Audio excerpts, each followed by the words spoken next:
Hi, everyone. Thank you for being here with us. Um, this event is being recorded so that you know. Um, please make sure you turn off your audio if you're not speaking. Uh, my name is Jamile Pinheiro Dias. I'm the director of the Center for Latin American and Caribbean Studies at the School of Advanced Study at the University of London. And I'm delighted to welcome you all to today's event celebrating Black History Month and perspectives from Afro-Brazilian culture. This event will be in Portuguese, so I will switch to Portuguese in a bit. If you would like to follow it in English, please look for the interpretation button. It should be represented by a globe that's on the toolbar at the bottom of the screen. So click on this button, then select English from the list to switch the audio to the interpreter's channel. Uh, so I'll switch to Português now. Oi, pessoal. Meu nome é Jamile Pinheiro Dias, eu sou diretora do Centro de Estudos Latino-Americanos e Caribenhos, da Escola de Estudos Avançados da Universidade de Londres. Eu estou muito alegre e grata pelos caminhos que nos levaram até esse encontro, que me permitiram receber hoje a mãe da Arabi, Gabriel Nascimento, nesse evento intitulado Linguagem, Sabedoria Ancestral, Antirracismo, Perspectivas da Cultura Afro-Brasileira. E esse evento marca o encerramento da nossa programação no Centro de Estudos Latino-Americanos e Caribenhos, né, dedicada ao mês da História Negra no Reino Unido. E eu agradeço muito a mãe da Arabi, Gabriel, pela disponibilidade, pelo entusiasmo para participar. E quero agradecer a Assessoria de Relações Internacionais, da UFSB, pela parceria nesse evento. E vou apresentar rapidamente nossos convidados, nossa convidada e nosso convidado, para em seguida passar a palavra para eles. A gente tem 1 hora de conversa e eu peço que, se tiverem perguntas, coloquem no chat, né? E aí a gente pode ter a interação, a participação de vocês na construção dessa conversa. E agradeço, claro, a quem se junta aqui a nós no Zoom, né? Mãe da Arabi, vou apresentar você rapidamente, e qualquer imprecisão nas informações, por favor, me corrija também, mas eu estou muito feliz de recebê-la, viu? Mãe da Arabi é conhecida também no mundo civil como Alba Cristina Soares, é ialorixá, artista, atriz, poeta, em Ilhéus, Bahia, Brasil, também caminhos pelo mundo, né? E já passou por países como Alemanha, Portugal, Inglaterra, Suécia, Chile, Argentina, oferecendo vivências, oficinas, rodas de conversa, assim por diante. Ela pode nos contar mais a respeito. Ela é mãe do terreiro de Candomblé Ilê Axé Mopondá Odé Aledê Ijexá, e leva adiante a herança de sua ancestral Nejigã, sacerdotisa africana do século XIX, que se tornou símbolo de empoderamento no sul da Bahia. Mãe da Arabia é formada em educação física e seguiu o caminho pelas artes, atuou em documentários, filmes, também na televisão brasileira, participando, por exemplo, da novela Velho Chico, da Rede Globo, e é ativista pela justiça racial. Ela apoia jovens que enfrentam o racismo e ajuda as pessoas a fortalecerem a autoestima por meio da reconexão com seus orixás. E ela participou de documentários como O ABB Ancestral e a série Pelos Caminhos dos Orixás. Muito obrigada, Mãe Darabi, pela sua presença nesse encontro. E passo a apresentar agora Gabriel Nascimento dos Santos, que é doutor em Letras pela Universidade de São Paulo, mestre em Linguística aplicada pela Universidade de Brasília, graduado em Letras, Inglês e Português pela Universidade Estadual de Santa Cruz, e é professor de língua inglesa e ensino de línguas na UFSB. Gabriel teve períodos em universidades como a Universidade Penn State, no estado da Pensilvânia, da King's College, em Londres, na University of South Australia, na Austrália, e ele é também professor do programa de pós-graduação em letras da UESC, autor de Racismo Linguístico, Os Subterrâneos da Linguagem e do Racismo, e, bom, tem um trabalho muito conhecido, né, no Brasil, no enfrentamento ao racismo no ensino de línguas, na formação de professores de línguas estrangeiras e nas interfaces entre linguagem, e racismo e antirracismo. De modo que esse encontro me parece muito, muito rico em suas possibilidades de debate e de aprendizado, né, conjunto. Queria convidar vocês a também dizerem algumas palavras iniciais. Eu acho que só como uma questão geral, né, assim, para abrir, acho que a gente tem muito a aprender com o povo de Axé no que diz respeito ao enfrentamento ao racismo e também algo que me é muito caro, que é a educação ambiental. É, seria interessante em algum momento ouvir Luana e ouvir Gabriel, né, sobre essa intersecção entre a educação ambiental e o enfrentamento ao racismo, né, e o que isso tem a ver com linguagem. Mas passo agora a palavra a vocês, talvez, Mãe queira começar? Uhum. Isso, só ativar agora o botãozinho do áudio. Ok. Olá, em primeiro lugar, eu quero pedir agô a toda a minha ancestralidade, pedir agô ao pai da comunicação, que é o Orixá Exu, e dizer que eu estou muito honrada. Agradeço imensamente a você, professora Jamile, pela confiança de ter me convidado através do professor Gabriel.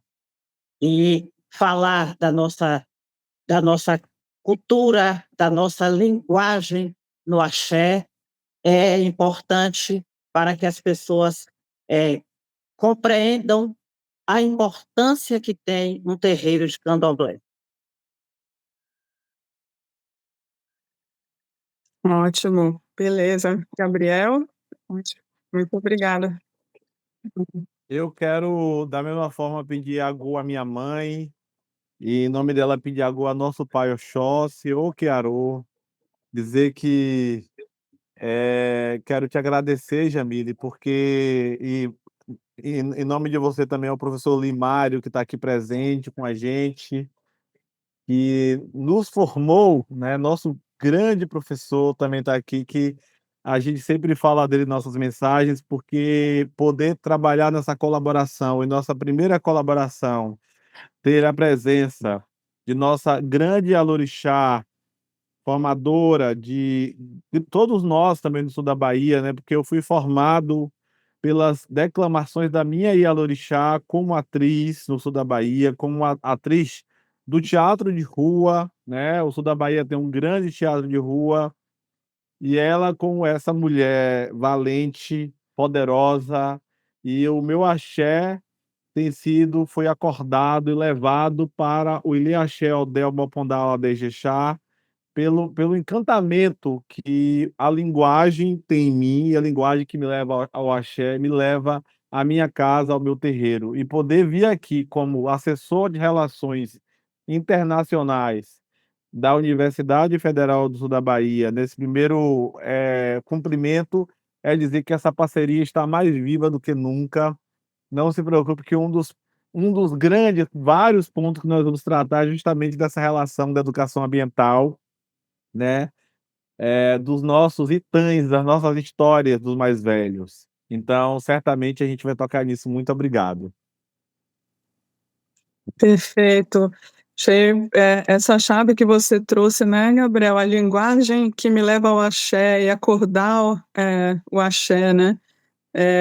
Isso me faz pensar também, né, em como a linguagem desempenha um papel central, tanto na valorização dessas tradições, né, de, de matriz afro-brasileira, né, como nessa conexão com a própria autoestima. A linguagem ela tem um lado, historicamente, né, que é de opressão, mas ela tem um outro lado que é de resistência, que é de resiliência, que é de força, né, e que é de uma alegria, que é de uma celebração da vida, e dos elementos da natureza, né, que nos fortalecem também. E aí, não sei se eu tive uma a oportunidade tão bonita de estar na Mata Atlântica, né, no contexto sul-baiano com Gabriel, e esse encontro com mãe já foi gestado, acho que ali nesses caminhos, né, e nessa vivência do cacau também, e dessa, densidade da mata, né, enfim, aí eu volto a esse ponto da educação ambiental, né, que tal se isso é algo que, sei lá, que vocês têm vontade de comentar, né, assim, como que essas coisas também caminham juntas, né. Eh,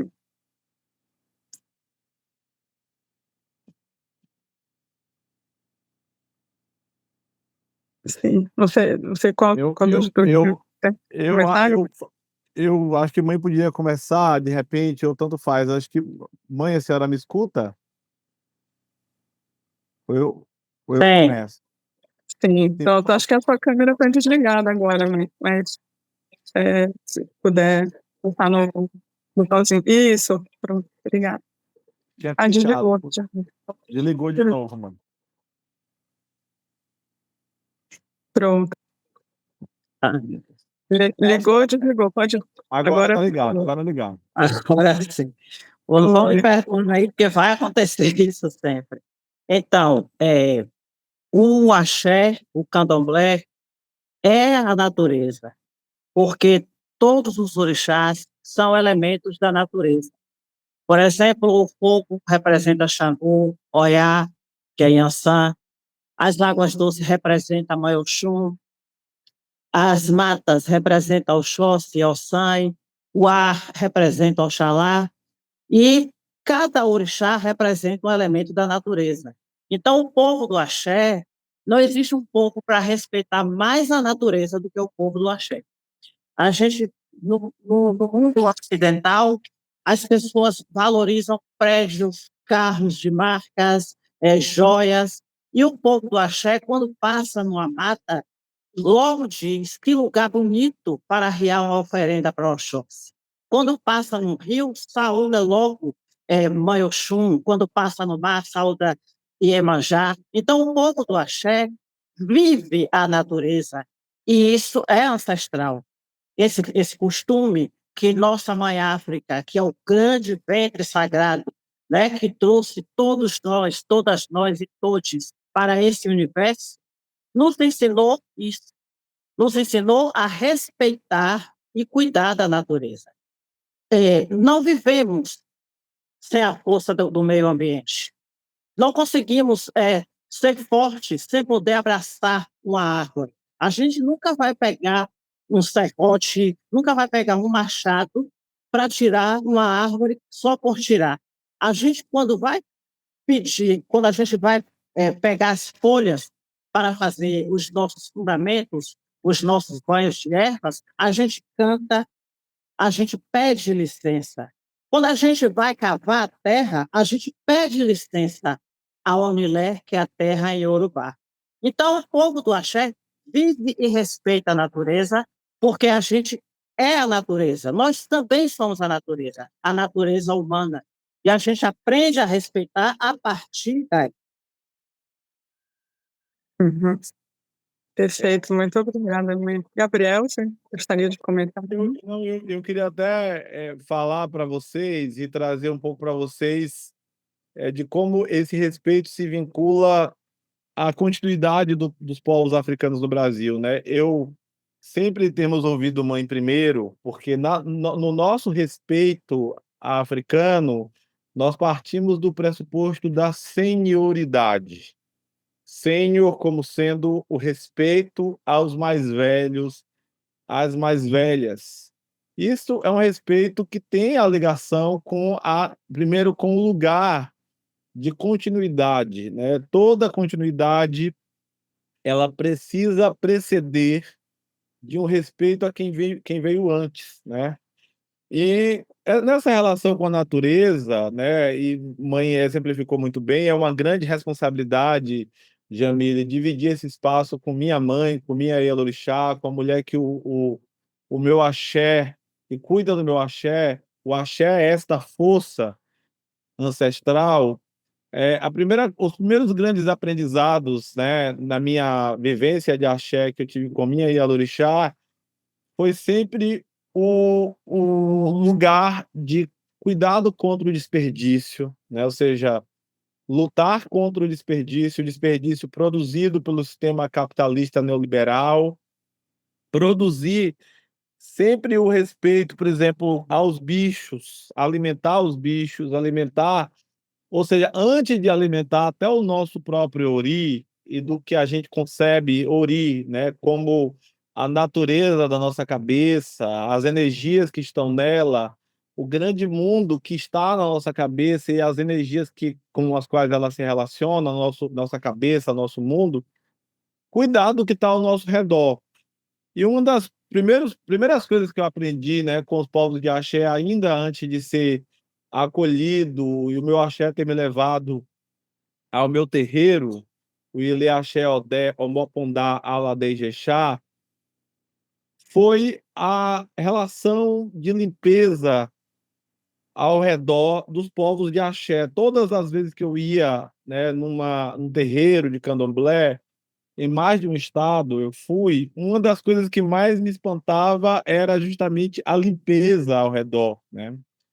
Todas as vezes que se vai preparar, uma festa, um espaço de festa, se prepara primeiro o corpo, né, a limpeza do corpo, a limpeza do espaço ao redor, portanto, o equilíbrio com a natureza, o equilíbrio com as coisas ao redor.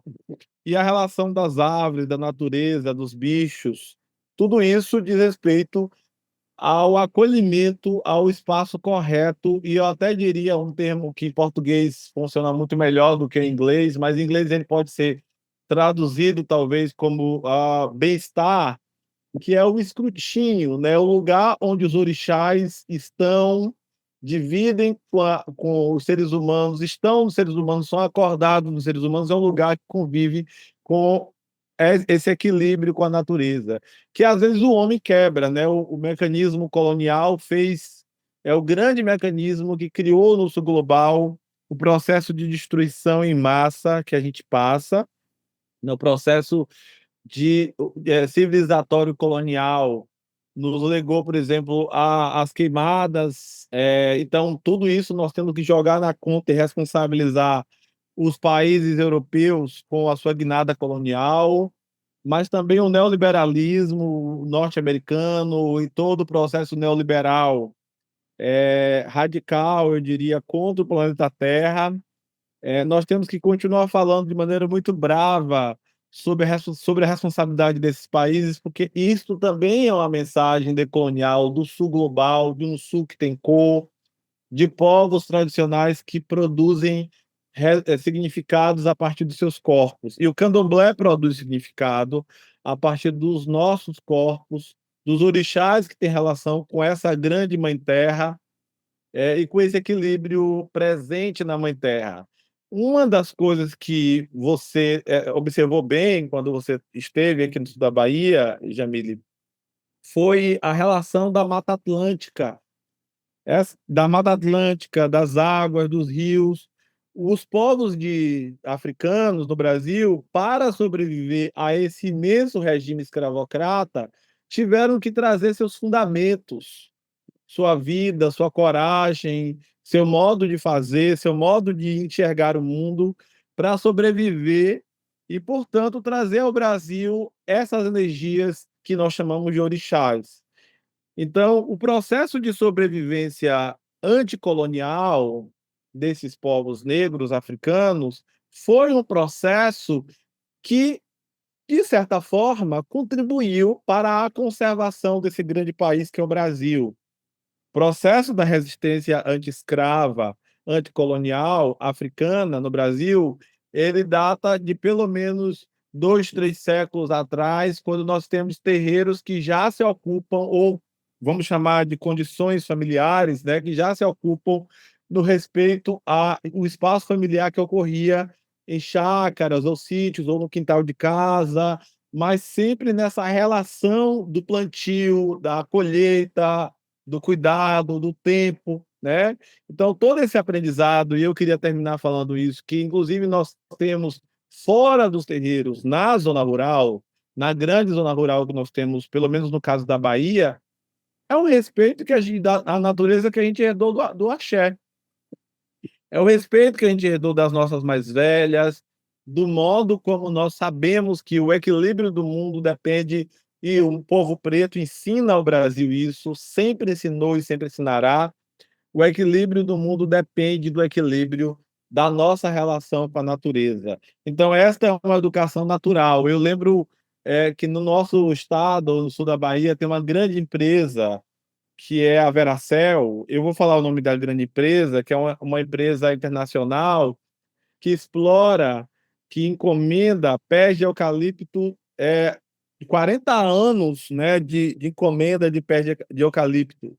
E o povo de axé tem sentido muita dificuldade de fazer os seus fundamentos no extremo sul baiano, por exemplo, porque todas as áreas são loteadas dessa grande empresa, né. Os rios são poluídos por essa grande empresa. Então, para os nossos fundamentos continuarem a serem o que são, nós precisamos parar essa grande fábrica de guerra e de horror, que é o sistema capitalista neoliberal, em que grandes corporações continuam sendo autorizadas por governos locais a poluir e a criar poluições que acabam com a nossa paz.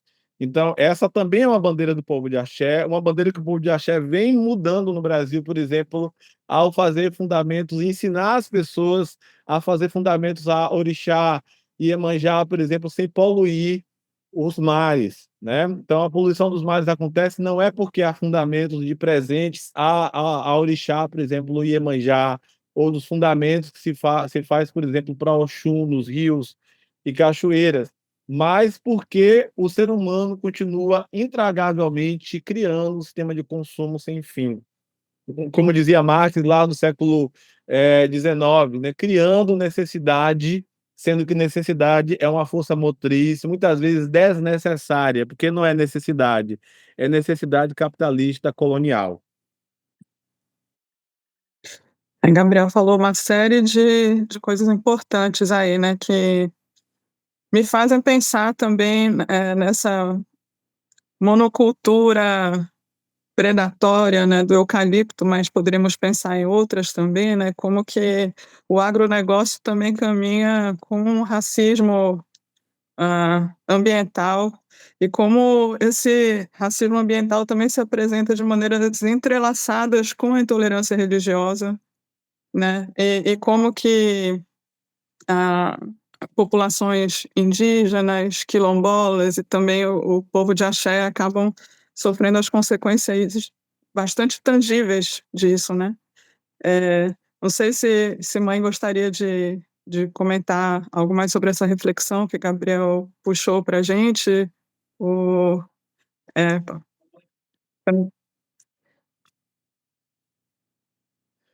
Então, Gabriel, ele puxa essa reflexão, né, na verdade, essa denúncia, que é muito importante, que realmente a gente tem sofrido muito, né, principalmente esse povo que mora perto dessa fábrica, dessa grande empresa.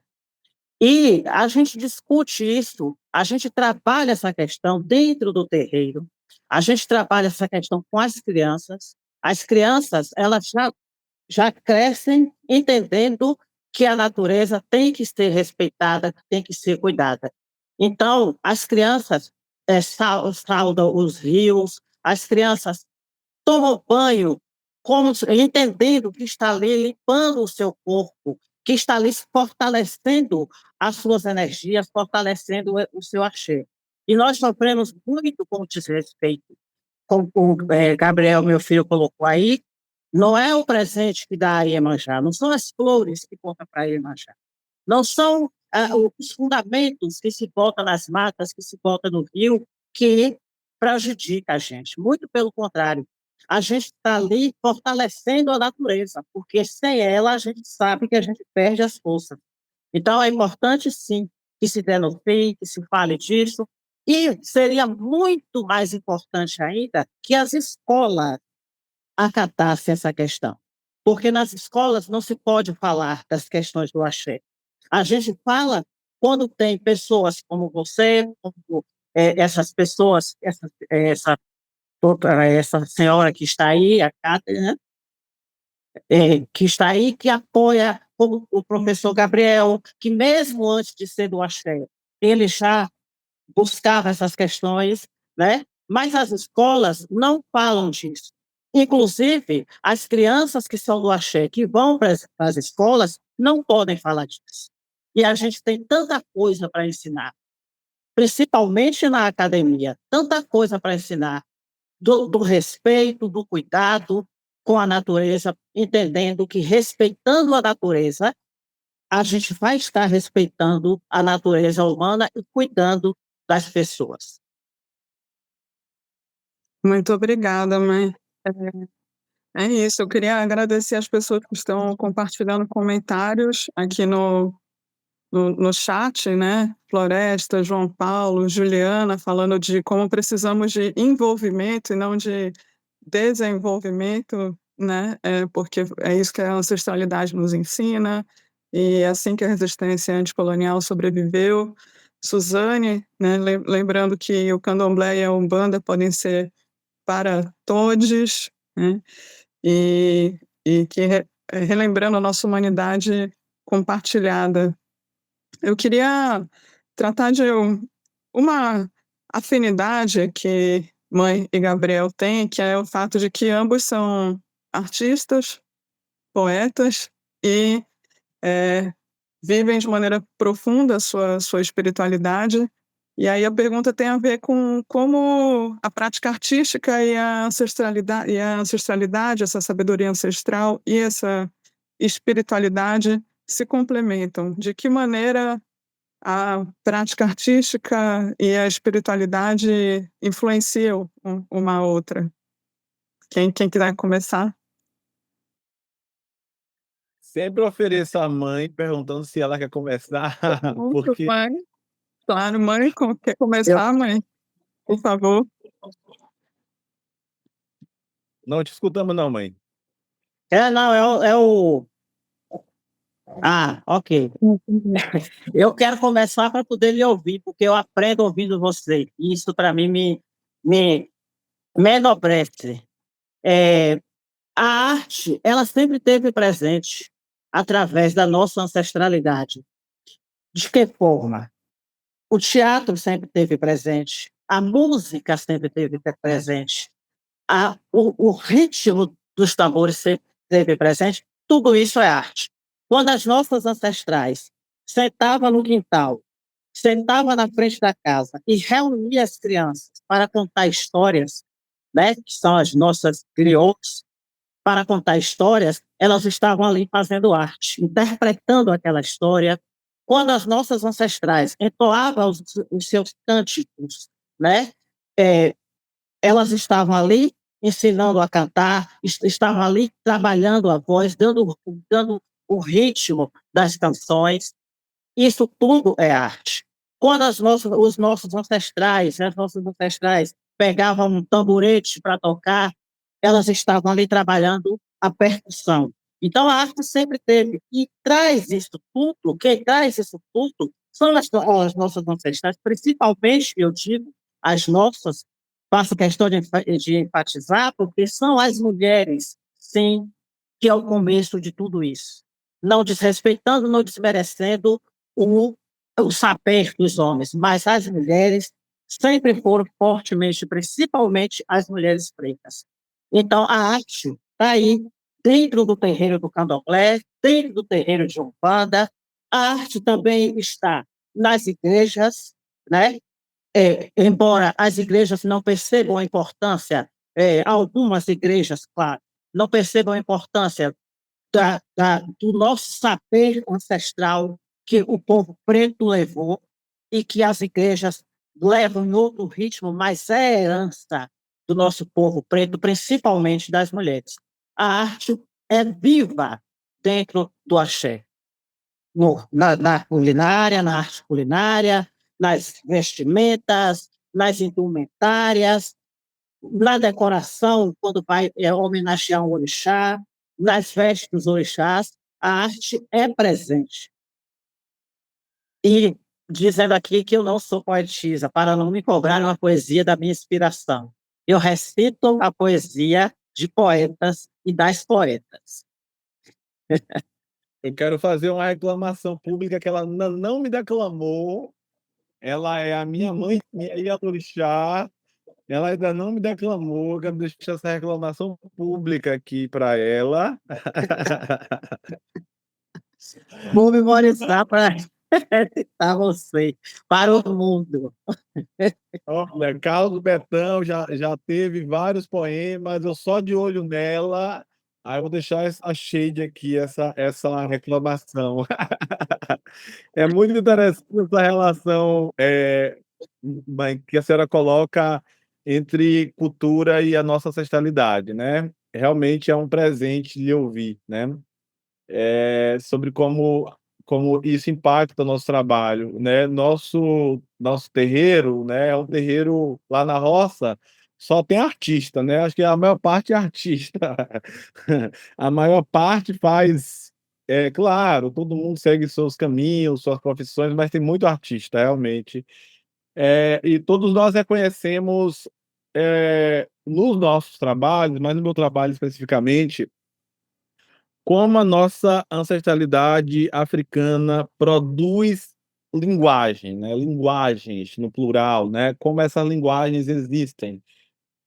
E aí até relendo o provérbio, o escritor malinês, né, escritor, romancista e, Amadou Ampateba, o Ampateba ele fala uma coisa preciosíssima, né, que muitas vezes a gente reconhece, só um tipo africano, é o sábio, né, o compenetrado, nesses lugares ocidentais onde a gente começa a rever e falar do africano, mas todos eles estão, de certa forma, metaforizados em diversos papéis, né. Mãe falou do ventre africano agora há pouco, né, das mulheres contadeiras de história, eu não falo nem contadoras na minha linguagem, falo contadeiras de história. Eu, no Rio, eu cresci ouvindo as histórias de Zumirinha, de minha própria mãe falando sobre o Rio de Contas, né, essa relação da fartura, né.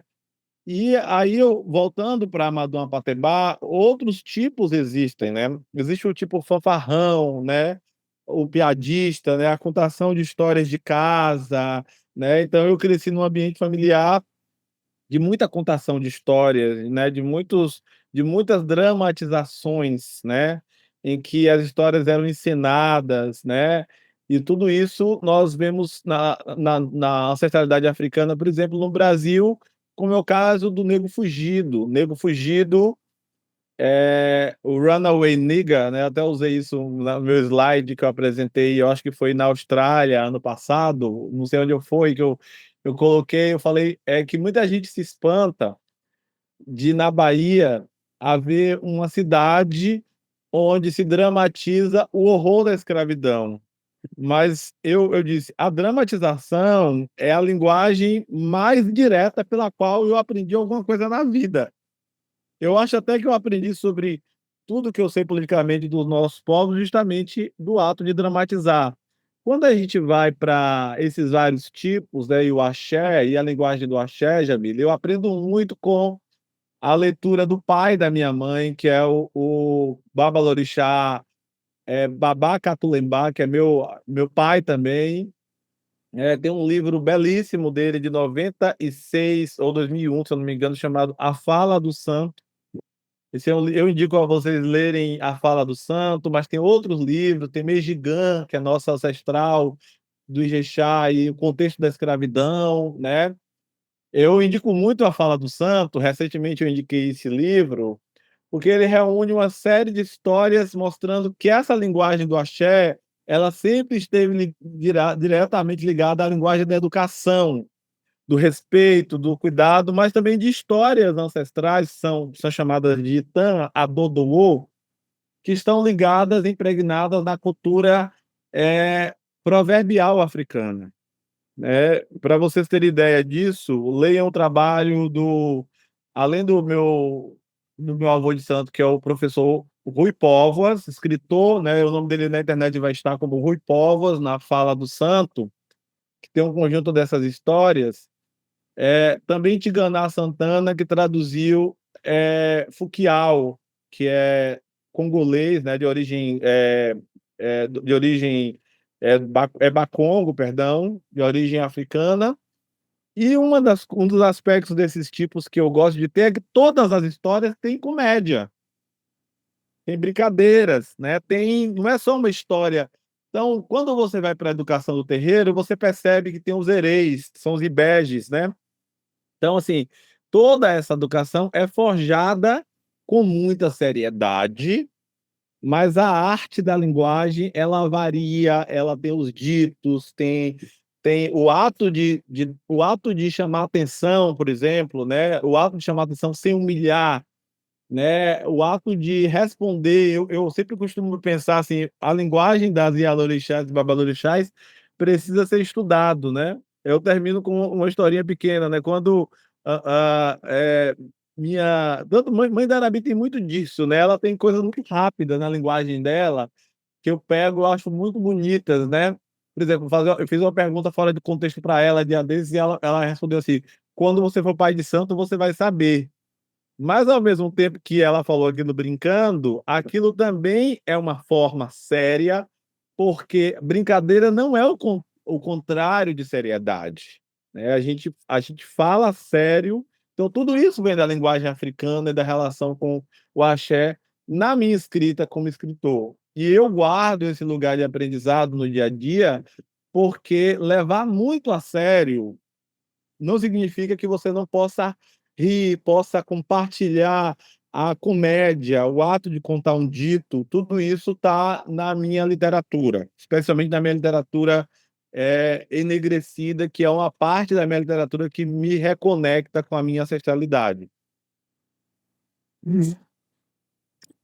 Não, muito obrigada, Gabriel.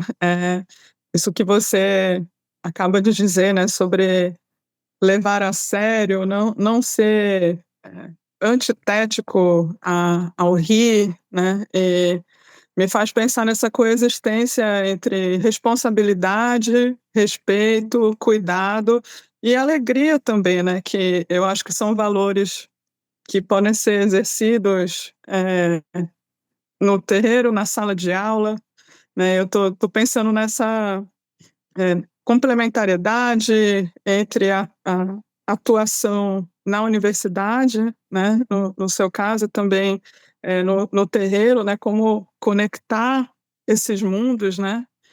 E bom, isso também me leva para uma pergunta que eu tinha aqui na cabeça já, que tem a ver com os trânsitos por outros países, é algo que vocês 2 vivenciam, né. Eu lembro de ter lido já numa entrevista que mãe deu, né, que ela diz: "Pai Oxóssi me disse que quando eu aceitasse a minha ancestralidade, eu entraria em lugares nunca sonhados ou desejados, e entraria como rainha e não como vassala. Cá estou". Gabriel é uma pessoa que sempre me estimula a pensar em internacionalização fora da caixinha, né. E, enfim, eu fico com vontade de ouvir vocês 2, né, e aí vou convidar a mãe para falar agora, né, sobre essa responsabilidade, mas ao mesmo tempo essa esse espírito aberto de estar em contato com outras culturas nesses trânsitos, né, qual a diferença entre realizar essas vivências no contexto sul-baiano e nesses outros países pelos quais, você tem passado, mãe, né, Alemanha, Portugal, Inglaterra, assim por diante. E também perguntar para Gabriel depois como é a vivência da sua espiritualidade nesses trânsitos, né, você acaba de passar pela Rússia, por exemplo, né, ok. Mãe, por favor, passo a palavra para você. Antes eu queria dizer a que Gabriel colocou aí, né, do meu babalorixá, que é o professor Rui Covas, e a Jaladeré no mundo do axé, que me ensinou muito, né, ele que acordou o meu axé, da confiança que meu orixá teve. Me ensinou e me ensina. E esse ensinamento perpassa por todos os filhos e filhos que chegam até a mim. Mas, eu quero também dizer a questão da linguagem, no terreiro de candomblé, não só pelo humano, mas também pela espiritualidade, pelos orixás e pelas as orixás. Eh, só só um momento, por favor. Desculpa. Eu mais Então, os orixás, quando eles chegam, eles ensinam a gente também com os cânticos.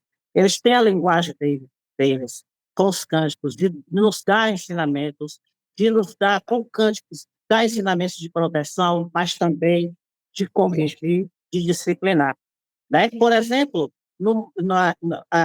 vou falar de Pombagira, que é uma mulher, que são as mulheres, quando elas cantam arreda gente, lá vem a mulher, arreda gente, lá vem a mulher, é Pombagira, rainha do candomblé, oh, que bela estampa, essa negra feiticeira, eu bem sei o que ela quer. Então, ela está dizendo para o homem, essa na minha pouca compreensão, que respeite as mulheres, né. Quando um samba de roda ensinado por nossas ancestrais, e que eu aprendi no terreiro que eu fui feita, canta, eh, pé de limão, o amor é meu, tão dizendo que não. Pé de limão, o amor é meu, tão dizendo que não. Tá dizendo para outra que cuidado, porque esse amor é meu, né. Então, existe essa linguagem também dos orixás. Quando Mãe Oxum diz no cântico dela: Mãe Oxum, olha as filhas da senhora. Mãe Oxum, ora eu, minha senhora. Ah, ora eu, minha senhora. Está tomando conta das suas filhas, filhos e filhas. Então, é uma linguagem também, eu compreendo dessa forma. E quando você me pergunta como é essa vivência minha, né, desse sinal, que eu compreendo como um sinal, para que eu reencontre essas pessoas, que eu jamais ia imaginar, mas que tenho, primeiramente, que é a força maior, é e meu orixá e minha orixá, meus orixás, meu pai Oxum e minha mãe Oxum, né, meu pai Oxumaré, Macassá, já sabiam antes, eles sabiam que eu tinha que ir lá e reencontrar essas pessoas para dar a minha colaboração, para levar o recado que a minha ancestralidade me deu. E é isso que eu tenho feito. Ótimo, muito obrigada. Gabriel, você gostaria de comentar também? Eu quero dizer que minha mãe é muito rainha, ela vai ela vai para todos os lugares como a rainha que ela é, para brilhar e reinar, e ela nos ensina sempre isso também, nesse lugar de se cuidar, mas reinar nessa terra, procurar, entrar de cabeça altiva, não andar só, e é exatamente isso que a gente está fazendo aqui, né.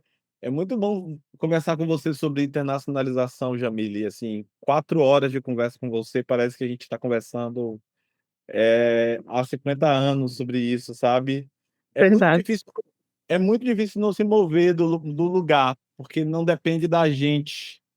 O maior problema da internacionalização no mundo hoje depende, acreditem, do foco do orçamento da internacionalização, né, que está totalmente vocacionado a como o norte global precisa desenvolver pesquisa aplicada para as grandes corporações capitalistas neoliberais que são brancas, né, o que a Schellenberg chama de neoliberalismo igual às relações de necropolítica, né, porque nós estamos passando por um momento único na história da humanidade, em que o capitalismo ele já se esgotou em todas as crises que ele teve, mas ele só não se desmonta por conta de uma hegemonia e supremacia branca, que de certa forma ganha inclusive durante as crises. Eu acho que uma das, coisas preponderantes que a gente tem, né, na educação de terreiro e que a gente continua a aprender, para o tocante da nossa arte, da nossa linguagem, é justamente saber enfrentar os desafios que o racismo nos impõe, sem precisar tentar responder a perguntas que o racismo constrói, mas que as perguntas precisam ser questionadas e não a tentativa de resposta. Eu vou dar um exemplo que eu sempre dou nas falas sobre o meu livro Racismo Linguístico. Quando alguém diz assim: "Bruna é uma preta feia", né, "Bruna é uma preta feia". Eu vou dar esse exemplo de declaração, né, porque é uma declaração extremamente racista que a gente ouve no Brasil. Nós podemos questionar isso deve ser questionado, deve ser dissuadido. Mas o nosso racismo está se tornando cada vez mais um racismo, sofisticado, e a ponto de, às vezes, a gente não poder questionar. Quando a pergunta é racista, né, por exemplo, vamos supor que alguém esteja fazendo a pergunta: "Você acha que Bruna", vamos sair de beleza e vamos para capacidade, né, o povo preto hoje recebeu uma grande facada com a bola de ouro ontem, do futebol mundial não ter sido dada ao jogador Vinícius Júnior. O mundo todo sabe que a bola de ouro é de Vinícius Júnior, mas Vinícius Júnior é um jovem de 20 e poucos anos de idade que luta altivamente contra o racismo. E não se cala e não se calou nesse caso. Agora você fala: "Mas você acha que Vinícius Júnior tinha a mesma capacidade disso?" A gente não tem que tentar responder esta pergunta que obviamente é racista. A gente tem que questionar por que você acha que ele não tem capacidade? Porque historicamente, e aí pensando internacionalmente, Jamile, para finalizar, nós temos buscado muito responder os racistas sobre as perguntas que eles nos jogam com uma armadilha linguística discursiva, buscando com que a gente, aliás, tente se adaptar, se assimilar às formas de respostas possíveis. Não, Vinícius Júnior não tem, porque ele mas ele é uma pessoa negra, mas aí você vai tentar explicar por que que ele é uma pessoa negra com capacidade. E nós não temos que explicar isso para os racistas, porque o racismo é uma construção do branco europeu, da dissimulação racial branca. Então eu fico por aqui apenas para dizer que, quando eu falo das linguagens das Ialorixás, dos Babalorixás, é para dizer que, muitas vezes o nosso povo preto tem desarmado armadilhas que nos colocam que exigem que a gente fale muito, quando as Ialorixás apenas e o Candomblé nos ensina que falar é um exercício de falar dentro de contexto. A gente fala dentro do contexto. O mais velho de cargo, ele fala o necessário, ele explica o necessário e você fala o necessário.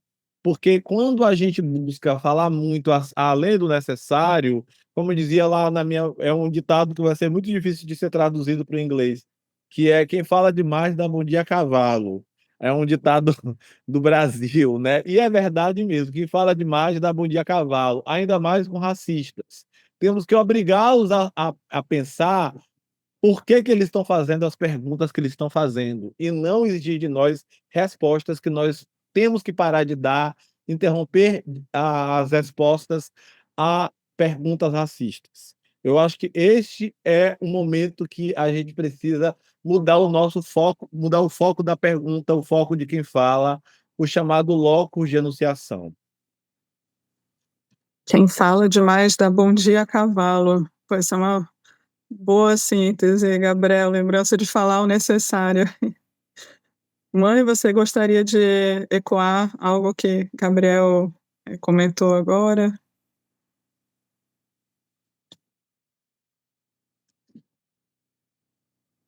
Então, é exatamente isso, porque essas linguagens de ditos populares que a gente aprendeu e aprende com os nossos ancestrais, as nossas ancestrais, eu tenho um exemplo de como eu aprendi a não falar tudo que eu visse, se eu fosse na casa de um vizinho, e chegar em casa e contar, porque minha mãe, ela é uma pessoa que ela nunca me bateu, só me bateu uma vez, né? Mas ela não era de bater nos filhos, nem nas filhas. Ela contava histórias. Então, eu cheguei um dia e assisti uma briga na casa da vizinha. E cheguei em casa e fui correndo contar a ela, achando que ela queria ficar, ia amar aquela fofoca. Ela ouviu tudo no silêncio dela. Depois que ela terminou de ouvir, ela me contou que é uma fábula, né, ela disse: "Olha, eu vou lhe contar uma coisa". Tenho tempo para contar? Tem sim. Já me Sim, conte. Então, ela disse: "Havia um reino que tinha o rei era muito rico e tinham vários capatazes, vários empregados. E tinha um que era muito gaiato, tudo que ele via, ele falava. Aí, quando foi um dia, esse gaiato foi para uma floresta e quando chegou lá, viu uma caveira. E isso tudo ela narrando dessa forma, como todo gaiato é ousado, né, não tem medo de nada, aí perguntou: "Caveira, quem te matou?" A caveira disse: "Foi a língua". Aí ele perguntou de novo: "Caveira, quem te matou?" Aí a caveira: "Foi a língua". Aí perguntou 3 vezes, aí voltou correndo, alegre para contar ao rei: "Rei, meu senhor, eu vi uma caveira", e a caveira falou. Aí o rei chamou o capataz e disse: "Vá com ele. Se a caveira ele perguntar e a caveira responder, metade desse reino é dele. Se ela não responder, você já sabe o que vai fazer com ele". Aí ele chegou na mata, todo ousado, todo atrevido: "Caveira, quem te matou?" Já dono da caveira, já se considerando dono da caveira. Aí a caveira quieta: "Caveira, quem te matou?" A caveira quieta: "Ô caveirinha, caveirinha, quem te matou?" A caveira quieta. Aí ela me perguntou: "O que é que você acha que aconteceu com ele?" Pronto. Nunca mais, quando você for nas casas dos outros, que você vê o que você vê lá, lá você deixa. Esse é um ensinamento É, ancestral. O que que a gente precisa depois disso, né, Jamile? O que que a gente precisa depois de ouvir isso? pois é, pois é, que a língua pode matar também, né? E estava pensando na questão do segredo. Não sei se a gente vai ter tempo para falar disso, né? Mas na importância do segredo, né? Na, porque o segredo também tem a ver com essa questão da linguagem, né? Como é que lidar com respeito, responsabilidade, cuidado, né, com o segredo.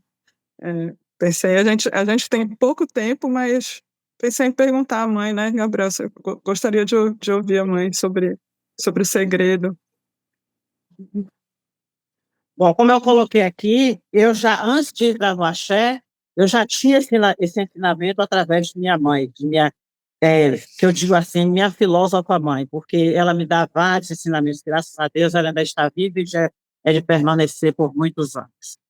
E no axé, onde eu entrei, que é no Ilê Axé de Orixá Lupon, né, do professor Rui Povos, que é o meu babalorixá, ele sempre nos ensinou e ensina que na lei do mundo existem várias leis, mas no candomblé só existem 3 leis. Você vê, Constituição, são não sei quantas páginas, né? Não sei quantas numerações, mas no candomblé só existem 3 leis: preceito, segredo e respeito. Tudo isso é tudo isso, e só isso, mas é tudo isso. Então, o segredo é, se você não tiver segredo, você não tem respeito. Se você não tem respeito, você não tem preceito. E é isso que predomina a lei do axé. Muito obrigada, mãe. Eu queria só trazer aqui um pouco dos comentários do chat. Edmundo, né, que saudou Exu, saudou seu terreiro, mãe, e disse: sem folha não tem orixá, o candomblé é guardião da natureza, por definição. João Paulo, né, que falou que gosta de pensar a ancestralidade como ativismo que nos movimenta por meio do passado e presente para reinventar o futuro. E a ancestralidade como um movimento Tempo Espiralar, trazendo Leda Maria Martins, né, aqui para a nossa conversa. Juliana Quadros, né, falando que o capitalismo só não sucumbiu ainda porque é a representação da hegemonia branca, e depois comentou sobre os ditos populares que dizem tudo com muito pouco, o seu poder de síntese, né, essência, oralidade. Limário concordando com Gabriel aqui, obrigada, Lim, por nos acompanhar. E, bom, a gente está chegando ao fim da nossa conversa, mas queria, nessa finalização, ouvir uma última mensagem de vocês, o que quiserem transmitir para quem nos acompanha, e agradecer muito, muito. Foi realmente uma alegria imensa e por seguir com essa energia boa. E, enfim, axé para vocês, axé para nós, axé para quem nos acompanha. Mãe,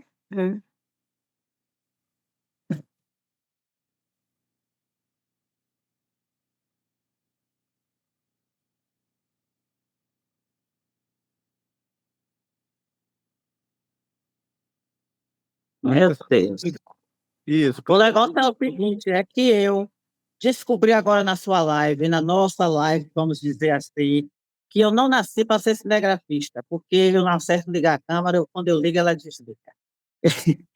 É, a mensagem o que eu posso dizer, em primeiro lugar, que eu agradeço imenso a essa confiança que você teve, agradeço ao meu filho Gabriel, que é um professor que eu respeito muito, eh, agradeço a todas as pessoas que passaram por aí, Edmundo, que é meu filho de axé também, e eu tenho um cântico para as pessoas, porque a gente sabe como está o mundo hoje. Quantas pessoas estão sofrendo? Nesse momento, com certeza, tem pessoas que estão aí, que têm seus problemas, mas a gente que é do axé, a gente passa por muita coisa, mas a gente se fortalece todo dia com a nossa fé. Então, tem um cântico que é assim: meu pai me disse que eu não tivesse medo, se eu sou filha de Oxóssi, porque vou ter medo. Que fique esse cântico para as pessoas e em qualquer momento pensa nisso. Se você tem Deus, se você tem as energias positivas, não interessa qual credo que você seja, mas tenha fé, porque a gente sempre vence. E quem é do axé Orixá sempre vence. Axé e gratidão. Axé, mãe, gratidão.